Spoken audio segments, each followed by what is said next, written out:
warahmatullahi wabarakatuh. Perkenalkan, nama saya Lailatul Fadilah, peserta KKA Lokus 3 dari SD Cemara. Kecerdasan artifisial atau juga kita kenal sebagai kecerdasan buatan adalah ilmu komputer yang berfokus pada penciptaan mesin yang mampu melakukan tugas-tugas yang biasanya membutuhkan kecerdasan manusia.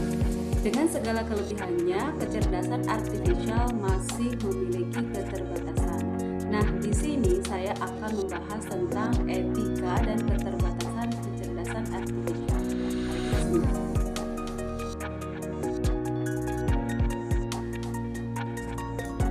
Dua keterbatasan kecerdasan artifisial. Yang pertama, ketergantungan kuat pada saat pelatihan. Kecerdasan artifisial, terutama yang berbasis machine learning, sepenuhnya bergantung pada data yang diberikan pada saat fase pelatihan. Ini berarti jika data yang diberikan itu buruk atau tidak akurat, tidak lengkap, maka kinerja kecerdasan artifisial juga akan buruk. Yang kedua, kurangnya pemahaman konseptual dan akal sehat. Meskipun KA dapat melakukan tugas-tugas spesifik yang sangat baik, ia seringkali tidak memiliki pemahaman, kesadaran, dan akal sehat seperti manusia. KA tidak benar-benar memahami makna dari data yang diprosesnya seperti manusia. Ia tidak memiliki pengalaman hidup, emosi, atau nilai-nilai moral yang membentuk akal sehat kita. Misalnya, KA mungkin dapat mengidentifikasi gambar pisau, tetapi ia tidak memahami bahaya dari sebuah pisau dalam berbagai konteks sosial.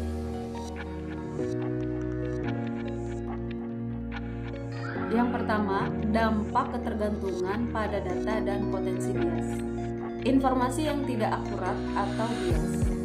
Jika KA digunakan sebagai sumber informasi utama, outputnya akan bergantung pada data yang digunakan.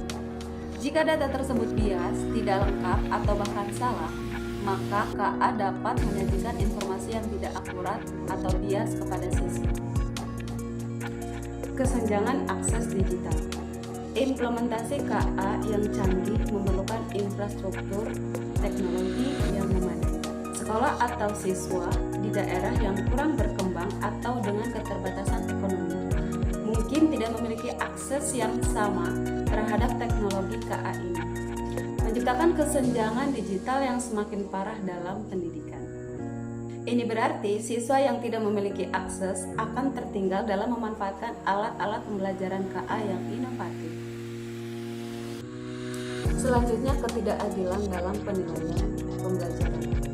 Sistem KA yang digunakan untuk penilaian otomatis atau personalisasi pembelajaran dapat secara tidak sengaja mereplikasi bias yang ada pada data historis. Misalnya, jika data menunjukkan bahwa kelompok siswa tertentu cenderung berkinerja lebih rendah karena faktor eksternal, KA mungkin secara tidak sadar mengklasifikasikan atau memperlakukan mereka secara berbeda. Ini akan memperlebar kesenjangan prestasi. Ini dampak dari kurangnya kreativitas, emosi, dan kesadaran siswa. Penurunan kemampuan berpikir kritis dan kreativitas siswa.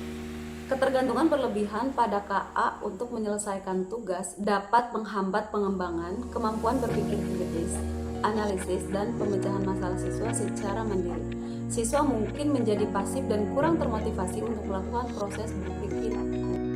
Selanjutnya, kurangnya pengembangan keterampilan sosial dan emosional. KA tidak dapat menggantikan interaksi yang kaya antara guru dan siswa atau sesama siswa. Interaksi ini sangat penting untuk pengembangan keterampilan sosial, empati, komunikasi, dan kecerdasan emosional siswa. Jika peran KA terlalu dominan, siswa mungkin kehilangan kesempatan untuk mengembangkan aspek-aspek vital ini. Poin berikutnya, pembelajaran yang kurang holistik. Pendidikan tidak hanya tentang transfer informasi atau fakta, itu juga tentang pembentukan karakter dan nilai atau moral. KA tidak memiliki kesadaran atau pemahaman etika sejati, tidak dapat secara efektif mengajarkan nilai-nilai kompleks untuk membimbing siswa dalam dilema moral. Ini dapat menghasilkan pendidikan yang terlalu fokus pada aspek kognitif dan kurang pada pengembangan manusia secara keseluruhan.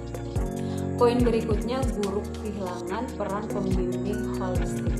Jika tugas-tugas pengajaran terlalu banyak dialihkan kepada KA, ada resiko guru akan kehilangan peran mereka sebagai mentor, fasilitator, diskusi kritis, dan pembimbingan perkembangan sosial emosional siswa.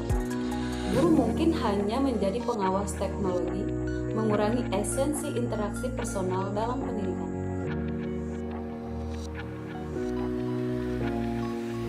Dua prinsip etika yang penting ketika menggunakan KA generatif. Yang pertama, transparansi.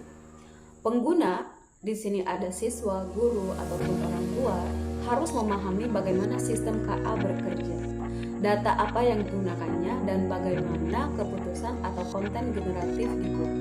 Harus ada pemberitahuan jelas tentang penggunaan KA generatif. Contohnya, sebelum siswa diizinkan menggunakan KA generatif untuk membantu tugas-tugas siswa, sekolah harus memiliki kebijakan yang jelas dan mudah diakses. Kebijakan ini berupa batasan kemampuan KA, kemudian juga tugas yang boleh dan tidak boleh menggunakan KA, atau kutipan-kutipan yang diambil pada KA. Prinsip selanjutnya yaitu keadilan. Pengguna KA tidak boleh menciptakan atau memperparah ketidaksetaraan atau diskriminasi di antara siswa. Setiap siswa harus memiliki kesempatan yang sama untuk mendapatkan manfaat dari teknologi KA, dan hasil dari sistem KA harus adil bagi semua.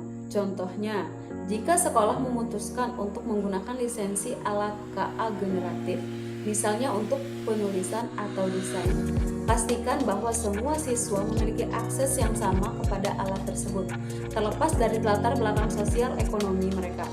Ini bisa berarti menyediakan perangkat keras dan koneksi internet di sekolah, atau subsidi untuk lisensi pribadi jika diperlukan untuk pekerjaan di rumah. Baik, kesimpulannya adalah sekolah harus memahami bahwa KA adalah alat bantu, bukan pengganti interaksi manusia.